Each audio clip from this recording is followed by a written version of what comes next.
ውድ የማር ቃል ተራኪ ቤተሰቦች እንደምን ከርማችኋል? ባለፈው የጀመርነውን መንፈሳዊው መንገድ የሚለውን እንቀጥላለን። ዛሬ የጽናት ምሳሌዎችን እንዲሁም ደግሞ ምዕራፍ 2ን መጀመርና መቀጠልን እንደገና ጠባይ ያለውን ነገር የምንመለከት ይሆናል። ሰብስክራይብ እያደረጋችሁ አብራችሁን ቆዩ። መንፈሳዊው መንገድ ብፁዕ ቅዱስ አቡነ ሽኖዳ ሳልሳዊ እንደጻፉት አያሌው ዘኢየሱስ እንደተረጎመው የጽናት ምሳሌዎች ተነሳሃያን የጸኑ ሰዎችን ታሪክ ማወቅ ለመንፈሳዊው ዓላማ ጽናት ሐሳብ ይሰጠናል። እነዚህ ሰዎች የኃጢአትን ሕይወት ለዘላለም ላይመለሱበት ትተውት ሄደዋል። ቅዱስ ጳውሎስ፣ ቅዱስ አውግስጢንና ሙሴ ጸሊም ወደ ቀደመ የኃጢአት ሕይወታቸው ተመልሰዋል የሚል ታሪክ ፈጽሞ አልሰማንም። እነርሱ እግዚአብሔር ዓላማቸው ሲሆን ሕይወታቸው ያለምንም ማመንታትና ወደ ኋላ ያለመመልከት ሙሉ ለሙሉ ተለውጧል። ኃጢአትን ከልባቸው ውስጥ ፈጽሞ በማስወገድ ለመረጡት እግዚአብሔር በታማኝነት ይኖራሉ።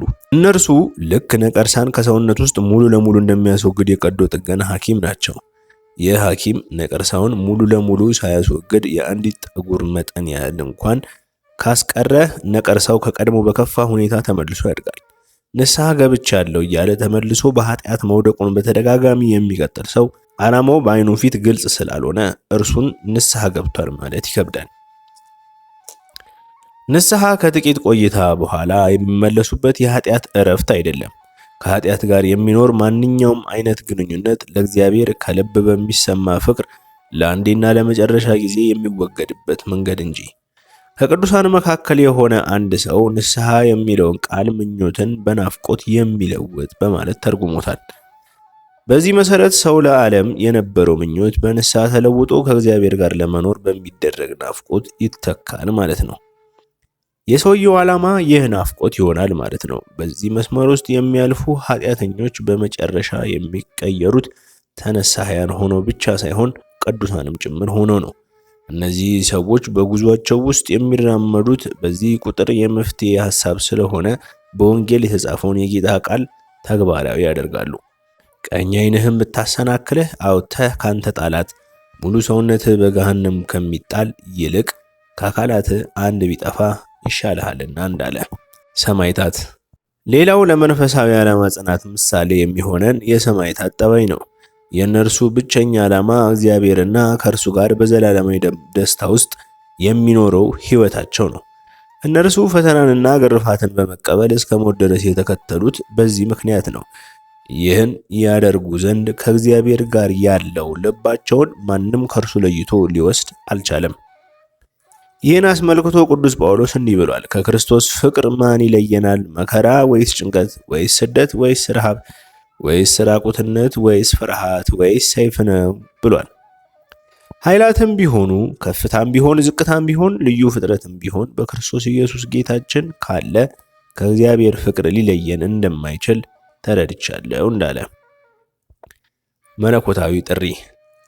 እግዚአብሔር አምላክ አባታችን አብርሃምን ከሀገሩ ከዘመዶቹና ከአባቱ ቤት ተለይቶ በመውጣት እርሱ ወደሚያሳየው ምድር እንዲሄድ ሲጠራው ምንም ሳይጠራጠር ወዴት እንደሚሄድ ሳያውቅ ወጥቷል። የእርሱ ግብ ምድሩ ወይም ጎሳው አልነበረም። የእርሱ ግብ ሁሉንም ስለሱ ሲል የተወለት እግዚአብሔር ነበር። አብርሃም አንድ ልጁን መስዋዕት አድርጎ እንዲያቀርብ እግዚአብሔር ሲያዘው በጉዳዩ ላይ አልተጠራጠረም፣ ወይም ሁለቴ አላሰበም፣ ወይም ውስጡ አልተቃወመውም። በመሆኑም ማልዶ በመነሳት ልጁን ከማገዶ እንጨት ከቢላዋና ከእሳት ጋር ይዞ እንዲሄድ ወደ ታዘዘበት ተራራ ሄዷል። የአብርሃም ዓላማ እግዚአብሔር እንጂ ልጁ ይስሐቅ አልነበረምና። ሐዋርያው ቅዱስ ጳውሎስ ይህን አስመልክቶ ሲናገር እንዲህ ብሏል። ነገር ግን በእናቴ ማኅፀን ሳለሁ የለየኝ በጸጋውም የጠራኝ እግዚአብሔር በአሕዛብ መካከል ስለ እርሱ ወንጌልን እሰብክ ዘንድ ልጁን በእኔ ሁኔታ ሊገልጥ በወደደ ጊዜ ወዲያው ከሥጋና ከደም ጋር አልተማከርሁም፣ ከእኔም በፊት ሐዋርያት ወደ ነበሩት ወደ ኢየሩሳሌም አልወጣሁም ብሏል። መለኮታዊው ዓላማ ውሳኔን ይፈልጋል። ዲያብሎስ በእኛ ውስጥ ጥርጣሬን፣ አለመወሰንንና ከእግዚአብሔር ጋር ባለን ግንኙነት ውስጥ ያለ የላላ ፈቃዳችንን ሲመለከት እንደ ቂጤማ ልፍስፍስ መሆናችንን ስለሚያውቅ በእጁ ጨብጦ ይሰባብረናል። ይህ እንዳይሆን ለእግዚአብሔር ባለን ፍቅር ጽኑዓን እንሁን። ከእርሱ አጠገብ ምንም አይነት ሌላ ዓላማ አናስቀምጥ። እስከ ዘላለም ክብር ለእርሱ ይሁን፣ አሜን። ምዕራፍ 2 ጀምርና ቀጥል። መጀመር። አንድ ሰው ከእግዚአብሔር ጋር ያለውን ግንኙነት ሳያቋርጥ በመንፈሳዊ መንገድ ላይ መጓዝ መቀጠሉ ጠቃሚ ነው። ብዙዎች ግን ገና አልጀመሩም። እነርሱ በሚኖሩት በስጋዊ ሕይወት፣ በስጋዊ ምኞትና በዓለማዊ ጉዳይ ተውጠው ነው። ከዚህ በተጨማሪ በሕይወት የተለያዩ ኃላፊነቶች ውስጥ ይኖራሉ። በመሆኑም እስካሁን ድረስ ወደ መንፈሳዊነት የሚወስደውን መንገድ አያውቁትም።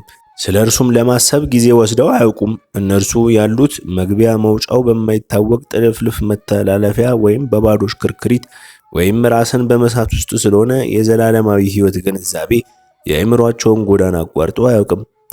እንደነዚህ አይነቶቹ ሰዎች ለዘላለማዊነታቸው ግንዛቤ መስጠት ከጀመሩ ይህ ለእነርሱ መሰረታዊ የለውጥ አቅጣጫ ይሆናል። የመቀጠል ምክንያት ከሰው ወደ ሰው ሊለያይ ይችላል።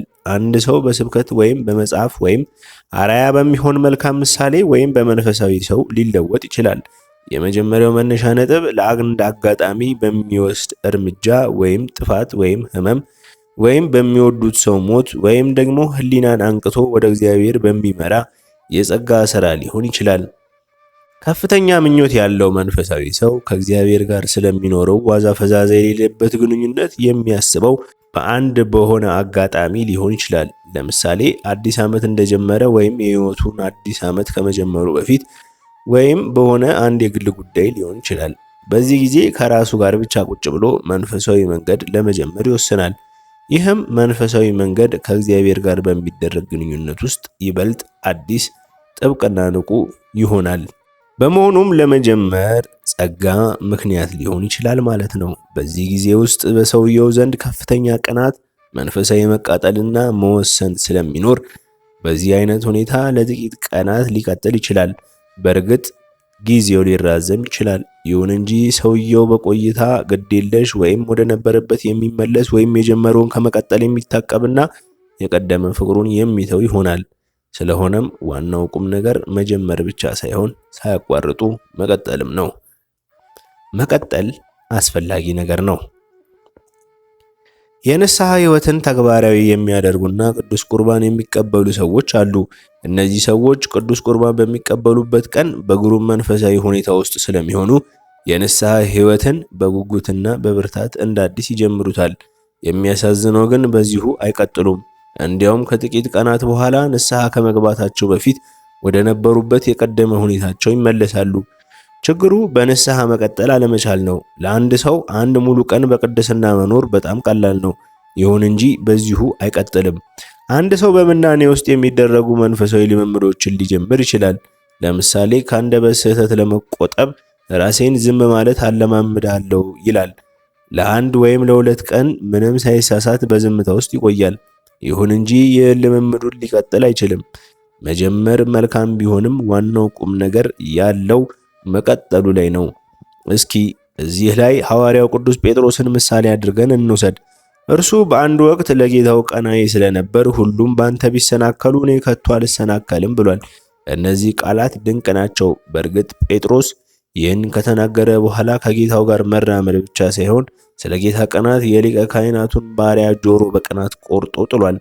ይሁን እንጂ ይህ ቅናቱ በዚሁ ሊቀጥል ስላልቻለና ጌታውን ሰውየውን አላውቀውም በማለት በክህደት ስለወደቀ ሊራገምና ሊምል ጀምሮ ነበር። ለዚህ ሌላ ምሳሌ የሚሆነን ስዕለት የሚሳል ሰው ነው። ይህ ሰው ስዕለት ሲሳል ስዕለቱን የሚሳለው ባለው ስሜትና ለመክፈል በጣም ዝግጁ በሆነ መንፈስ ነው። ይሁን እንጂ ጥቂት ቆይቶ ሐሳቡን ይቀይራል። ስለሆነም ስዕለቱን ለመክፈል ይዘገያል፣ ወይም ይህን መፈጸም ለእርሱ እጅግ ከባድ መሆኑ ይሰማዋል፣ ወይም ሊከፍል የማይችልበትን ድርድር አማራጭ አድርጎ ያቀርባል። ከእግዚአብሔር ጋር ቃል ኪዳን የሚገቡ ሰዎች ሌሎችም ምሳሌዎቻችን ናቸው። መንፈሳዊ ቅናት ወይም ንስሐ ወይም የምናኔ ልምምድ ሲጀመር በተለየ ሁኔታ ከእግዚአብሔር ጋር ቃል ኪዳን የሚገቡ ሰዎችም ለዚህ ምሳሌ ይሆኑናል። እዚህ ላይ ይህን በተመለከተ አንድ ጥያቄ ማቅረብ እችል ይሆን? ከአቅማቸው በላይ ስዕለት ከሚሳሉት ሰዎች መካከል አንዳንዶች በብሕትውና ለመኖር፣ ሌሎቹ በምንኩስና፣ ሌሎቹ ደግሞ ሚስቶቻቸው ከሞቱባቸው በኋላ ሌላ ላለማግባት ቃል በመግባት ይሳላሉ። እነዚህ ሰዎች ቃል ከገቡ በኋላ ቃላቸውን የማይጠብቁት ለምንድን ነው? ይህ ቀጣይ የሌለው ቅናት ነው። ይህን ከማድረግ ይልቅ እነዚህን ስዕለቶችና ቃል ኪዳናት በጸሎት መልክ ወደ እግዚአብሔር ማቅረብ ይሻላል። ብዙ ጊዜ በስህተት እግዚአብሔር የአውግስጢንን የሙሴ ጸሊምና የግብፃዊቷን ማርያም የንስሐ ጸሎት ተቀብሏል እንላለን። እግዚአብሔር ንስሐቸውን መቀበሉ እውነት ነው። ይሁን እንጂ በዚህ በስተጀርባ ያለው እውነት እነርሱ ንስሐ የገቡት ዳግም ወደ ኃጢአት ላለመመለስ መሆኑ ነው። እነርሱ በንስሐቸው ስለቀጠሉ በቅድስና መሰላል ላይ በየዕለቱ አዲስ ደረጃ ይወጡ ነበር። በእናንተ በኩል ያለው ንስሐ ይህን የመሰለ ነው? ልክ እንደዚሁ በአገልግሎት ውስጥ ብዙዎች ቢጀምሩም አይፈጽሙም። ብዙዎች በአገልግሎት ውስጥ የተከበረ ስም የነበራቸው ቢሆኑም ዛሬ በነበሩበት የአገልግሎት መስክ ውስጥ የሉም። በዚህ ዓለም ሐሳብና በጉዳዮቹ ተነድተው ተወስደዋል። ሕሊናቸው የተሞላ በሥራ፣ በቤተሰብ፣ በሀብትና በትምህርት ስለሆነ መንፈሳዊውን አገልግሎት እርግፍ አድርገው ትተውታል። ሐዋርያው ቅዱስ ጳውሎስ በአገልግሎት ውስጥ ላሉት እንዲህ ብሏል። ድካማችሁ በጌታ ከንቱ እንዳይሆን አውቃችኋልና የምትደላደሉ የማትነቃነቁ የጌታም ሥራ ሁልጊዜ የሚበዛላችሁ ሁኑ። ለአገልግሎት የተናገርነውን ለንስሐም እንናገራለን። ብዙዎች ንስሐ የሚገቡት በጋለ ስሜት በእንባና በቃል ኪዳን ነው። ይህ ከእግዚአብሔር ጋር ለመገናኘት መልካም ጅምር ቢሆንም በዚሁ አይዘልቅም። ስለሆነም እነዚህ ሰዎች ወደ ቀደመ ኃጢአታቸው ይመለሳሉ። ይህ ኃጢአታቸው ወደ ከፋ ቦታ የሚያደርሳቸው ከመሆኑም በላይ የቀደመ መልካም ስሜታቸውን ሙሉ ለሙሉ እንዲረሱት ያደርጋቸዋል። ምሳሌ የሚሆኑን የቅዱሳን ሰዎች ንስሐ ግን በሕይወታቸው ውስጥ ወሳኝ ነጥብ ስለነበረ ወደ ንጽሕና፣ ከዚያም ወደ ቅድስና፣ ከዚያም ወደ ፍጽምና መንገድ መርቷቸዋል። የጠባይ ውጤት ይቀጥላል።